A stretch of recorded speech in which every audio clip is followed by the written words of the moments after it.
Hello, my name is Brett Park, and in today's video, we have something really fun and fresh happening, y'all. We are going to be doing a sketchbook tour. Yeah, babes. In the sketchbook, there's marker drawings, colored pencil, mixed media, there's everything you can think of, and also nothing at all. On this channel, a lot of the content is sketchbook related, and I'm trying to break out of that, but shit, I filled a sketchbook, and y'all probably want to see it, so we're gonna get into it anyways. And without further ado, let's get into the sketchbook tour.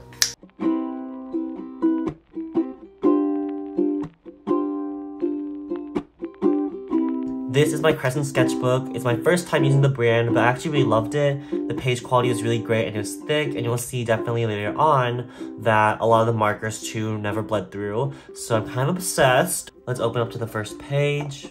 This is my friend Catherine. I was just drawing her while she was studying, and so this is actually the observational drawing that I did, and in the middle of that I snapped a little photo of her and then I just drew her, so I was able to compare my observational skills with my photo skills. My friend Alicia, this is also a photo reference. In one of my classes, we had to come up with a performance art piece based on the body, and this was just the planning phase of what I would do to adjust the prompt of body, and I ended up running 30 miles in a dress, which you'll probably see later on in the sketchbook.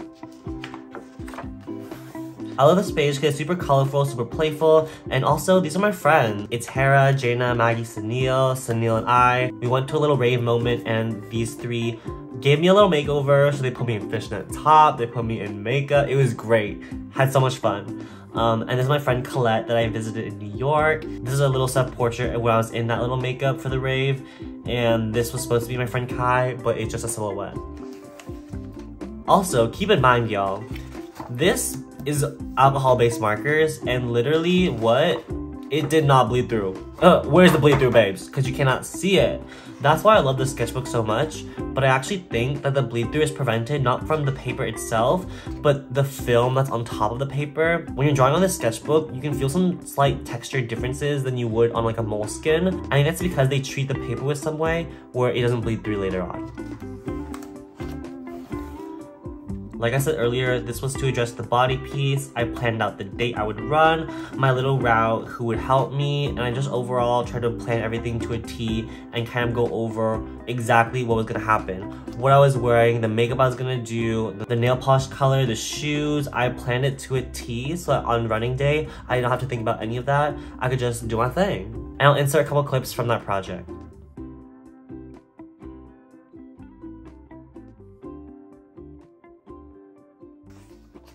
This is a Pinterest reference photo, and I really try to be more intentional and thoughtful about my sketch here because it gets me in the habit of not understanding just form of an object and how it's placed and sat on the frame, but also what's happening in the object and the details of it, and also paying more attention to the highlights, the shading, and just in general being more rendered. These are all my notes and my thought bubbles for when I was doing a little interview. I did an interview for the Academy Museum, and I'm actually working it right now. I'm doing a little corporate partnerships internship, and so that's been super fun. And these are just my notes for the interview and how I was gonna present myself in the best way possible. So as much as this is an art sketchbook, it's a lot of thought bubbles, just me spewing out my ideas and preparing for the corporate side. I know a lot of art people don't like talking about wanting to go into corporate, but I personally think that it's not a bad option to just go out of college with a full-time job and doing art on the side until I'm able to fully do art full-time. So I'm totally fine going to the industry and making my coin and then dipping out. Also, I do believe that as an artist, you're able to find full-time jobs that you are passionate about. I am interested in corporate relationships and brand-to-consumer conversations, and that is why I applied to this specific job. I'm not just gonna apply to any random corporate job. I think you can definitely narrow it down for yourself to do something you still enjoy.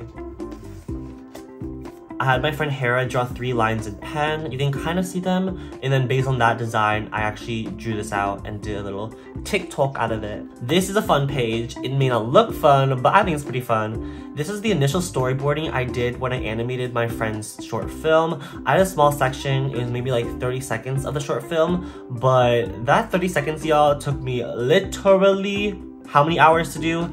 35 hours to animate a 30-second sequence. So she gave me the audio and the script that I have to animate to, and I just built it out, did a little switcheroo here and there, and I can insert the final animation here.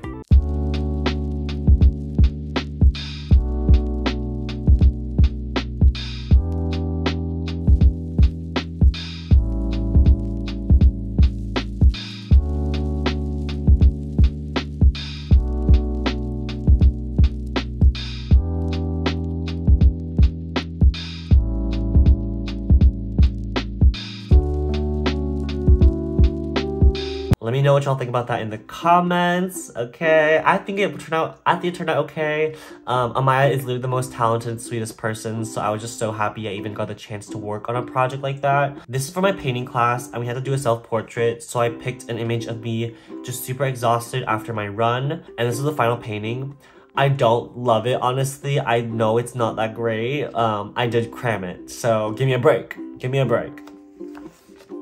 This is a figure drawing session I did at school. It's a little club that happens, I think, like every other week, and I just pay $5 for each session, and we get a live nude model. And these are just some sketches, of that person.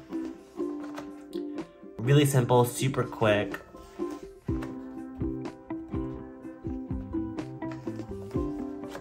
And these are a lot more detailed because I had 7 minutes here, whereas the previous ones I had like 2 to 3 minutes to do. This is my first time I felt really comfortable in a figure drawing setting, and I was really happy that I was able to just do some quick mark making, and I felt like my proportions were somewhat correct, so I was pretty happy with how it turned out.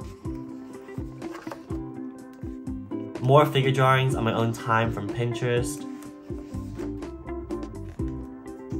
Some random sketches. An empty page, great. Here was all done with an EpiPen, and yes, it was expired, y'all. I posted that on TikTok, and some people were trying to come for me for using an EpiPen, and I'm like, y'all, I deadass used this EpiPen already. I used it to the fullest extent, and was it expired when I used it? Absolutely. And did the people at the hospital have to actually give me another EpiPen because that shit was expired? They did. So all in all, I got my full use out of the EpiPen, and this is a little pen drawing I did of it. I don't know. Slay. I know y'all probably looked at this page and instantly saw virtuality and NFTs. For a project, I did talk about NFTs. I know it's a super controversial topic, especially in the art community, but I just used the motif of an NFT and the concept of owning something and abstracting that concept in order to provide social commentary on racism in the past and how people would own bodies during slavery and even modern day slavery. And so you'll see some of the other sketches later on. A little Pinterest reference photo. I don't love this at all, actually. I feel like the figure is very stiff, not obsessed. This is the NFT project I was talking about, and I'll probably do another project later on using NFTs. And I did this all literally with crayon. I've been obsessed with crayons lately. Don't at me, but I feel like crayons is just a fun way to break up the cycle of taking everything so seriously, and it's just a fun medium to do, and as soon as I pick it up, I feel like I can just go back to not even thinking when I draw, and to just draw like I would as a kid. More figures, more crayons. This is a really fun one. It's one of the few initial sketches I have when I did this 5 by 6 foot painting. Yes, it was freaking massive, y'all, and it was a super personal piece and one I'm most proud of. I was so happy after I finished that painting because I felt like it was the most realistic I've done, the most well rendered, the largest piece I've ever done. But after looking back at it, the proportions are just a bit off and it makes me so annoyed, and so it's actually kind of hard for me to look at it now, but I do like this initial sketch of it. My friend Hera, just doing it in crayon and pencil. More fun colored pencil drawings. This is when I came into another figure drawing session late, and we were doing some like 10 to 15 minute poses at this point, and so I kind of got the chance to hop in and do a couple drawings, but not too many. Awful, god awful, wanna rip it out. Don't love this at all, hate it. This is okay, I actually like this. And this is okay. Not obsessed at all. Love this one. I think this pose is so fun, so fresh. And then I just gave up here. I literally gave up.